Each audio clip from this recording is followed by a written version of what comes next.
मुलाकात करेंगे हम शेयर इंडिया सिक्योरिटीज से। 1994 में ये कंपनी शुरू हुई थी। दिग्गज फिनटेक कंपनी, रिटेल इन्वेस्टर्स को ट्रेडिंग टूल्स देने का कंपनी करती है कारोबार, और ऑटोमेटेड ट्रेडिंग प्लेटफॉर्म में मिलेनियल्स को ट्रेडिंग का एक अलग एक्सपीरियंस देने का लक्ष्य कंपनी का। और ब्रोकिंग में लगभग 46,000 से ज़्यादा, और एनबीएफसी में लगभग 44,000 के आसपास के क्लाइंट्स है कंपनी के पास में, और म्यूचुअल फंड में लगभग 15,000 के आसपास के एक्टिव क्लाइंट्स हैं। नतीजे आए थे कल बाजार बंद होने के बाद, आपके सामने रख दूं। तिमाही दर तिमाही नतीजों में आय एकदम फ्लैट रही है 341 करोड़ पर।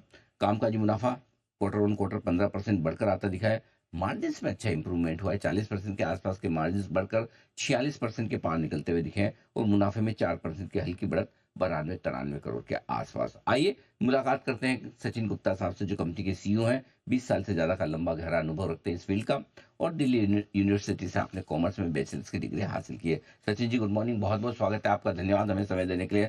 तिमाही दर तिमाही नतीजे ठीक दिख रहे हैं, स्टेबल दिख रहे हैं। साल दर साल तो कमजोर होने ही थे, लगभग सारी ब्रोकिंग इंडस्ट्री के कमजोर आते दिख रहे हैं। बताएं सर, कैसी रही पिछली तिमाही आपकी कंपनी के लिए? नमस्कार Anil ji, for giving me this opportunity. Thank you sir. Anil ji, हमें ऐसा लगता है कि जो लास्ट ईयर रेगुलेशंस चेंजेस आए थे, उसके बाद अब काफी हद तक स्टेबिलिटी आ रही है बिजनेस में। और अगर हम लास्ट 2 क्वार्टर से देखें कंसिस्टेंटली, एक बिजनेस आगे की ओर बढ़ रहा है। भले धीमी गति से बढ़ रहा है, बट एटलीस्ट नंबर्स आगे बढ़ रहे हैं। ये बिल्कुल सही है कि अब ट्रेडिशनल तरीके से जो पहले बिजनेस होते थे, उसमें थोड़े चेंजेस आए हैं। उन चेंजेस को अडेप्ट करने में शेयर इंडिया सक्षम रही है। सारा फोकस जो हमारा रहा वो एमटीएफ की तरफ इस साल रहा, जिससे कि हमारा एमटीएफ में क्वार्टर टू क्वार्टर लगभग 40% का ग्रोथ आया है एमटीएफ बुक में, जिसकी वजह से हमारे जो पैट मार्जिन हैं वो अच्छे इंप्रूव हुए हैं, एबिटा मार्जिन भी अच्छे इंप्रूव हुए हैं, और नए क्लाइंट ऐड करने में भी हमें एमटीएफ की वजह से काफी अच्छी मदद मिली है सर।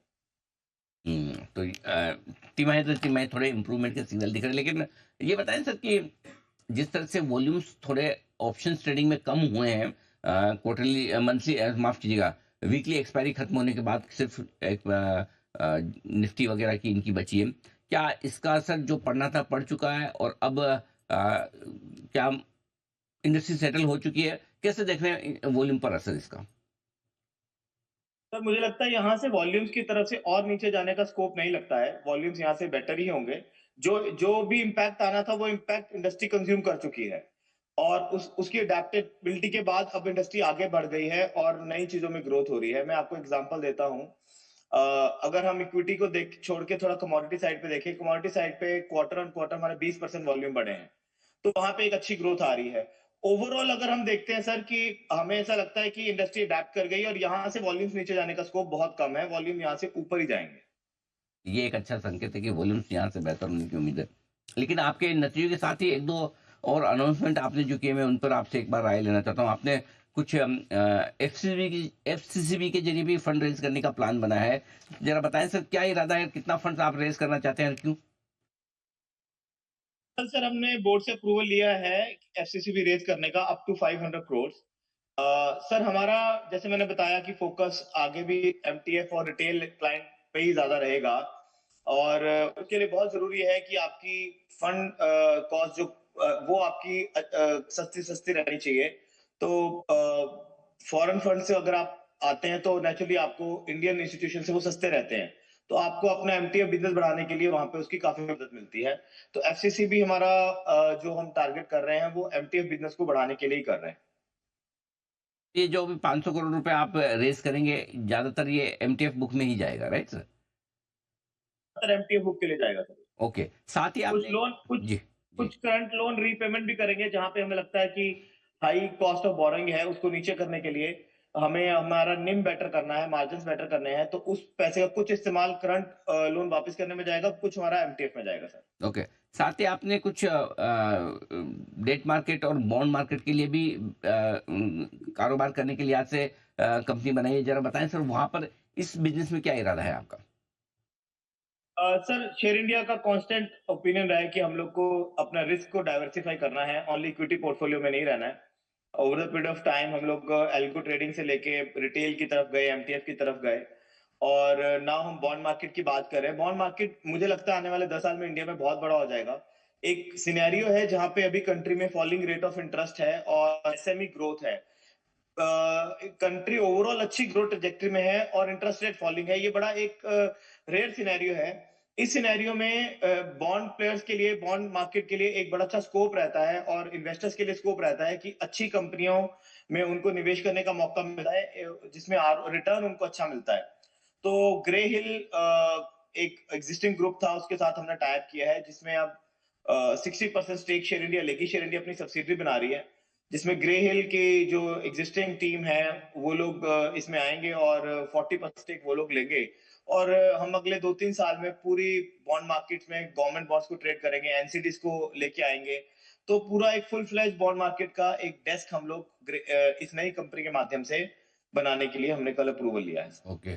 आपने ये भी बताया कि लगभग आपके 46,000 से ज़्यादा एक्टिव कस्टमर्स ब्रोकिंग में, लगभग 43-44,000 के आसपास एक्टिव कस्टमर्स आपके एनबीएफसी में हैं। तो रेवेन्यू में किस तरह का कंट्रीब्यूशन दोनों का आता है? क्या इस डाइवर्सिफिकेशन का फ़ायदा मिल रहा है, जब स्पेशली जब इक्विटी में वॉल्यूम्स थोड़े कम हों? सर, जो हमारा क्लाइंट बेस है वो हमारे को मेजर हमने उसको डेरिवेटिव से मूव करके कोशिश किया है इन्वेस्टमेंट की तरफ लेके जाए, क्वालिटी रिसर्च उनको दें और उसके साथ साथ एमटीएफ की सपोर्ट दें। तो वहां से हमारा रेवेन्यू अच्छा डाइवर्सिफाई हुआ और क्लाइंट्स को भी हेल्प मिला है अपना रिटर्न बेटर करने का, रिस्क को कम करने का। प्लस हम इसी एग्जिस्टिंग पोर्टफोलियो को, क्लाइंट पोर्टफोलियो को, जो हमारे 46,000 क्लाइंट हैं, वेल्थ प्रोडक्ट्स बहुत अग्रेसिवली ऑफर कर रहे हैं, म्यूचुअल फंड डिस्ट्रीब्यूशन कर रहे हैं। अभी शेयर इंडिया अपना पीएमएस का सेबी अप्रूवल आ गया है, नेक्स्ट मंथ हम अपना पीएमएस लॉन्च करने लगे हैं।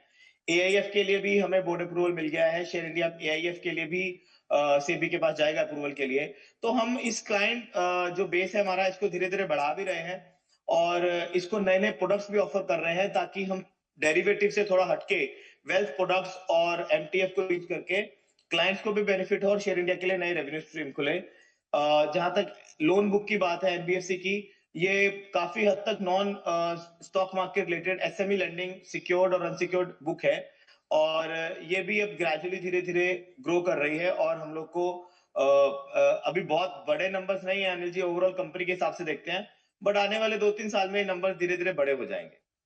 मैं सर आपके माध्यम से कुछ चीजें बताना चाहता हूँ। शेयर जी। इंडिया ने अपना रिटेल पोर्टफोलियो बढ़ाने के लिए अभी मध्य प्रदेश में अपने फुटप्रिंट शुरू किए हैं, इंदौर और भोपाल में हमने अपने ऑफिस खोले हैं। अगले 1 साल में हमारा Maharashtra, Gujarat, Rajasthan, UP, western UP की तरफ स्पेशली हम लोग काफी अग्रेसिव पुश करने का एक प्लान हमने बनाया है और कोशिश यही रहेगी आने वाले साल में हम लोग वेल्थ और एमटीएफ के जरिए अच्छा रिटेल पोर्टफोलियो शेयर इंडिया के अंदर क्रिएट करेंगे सर।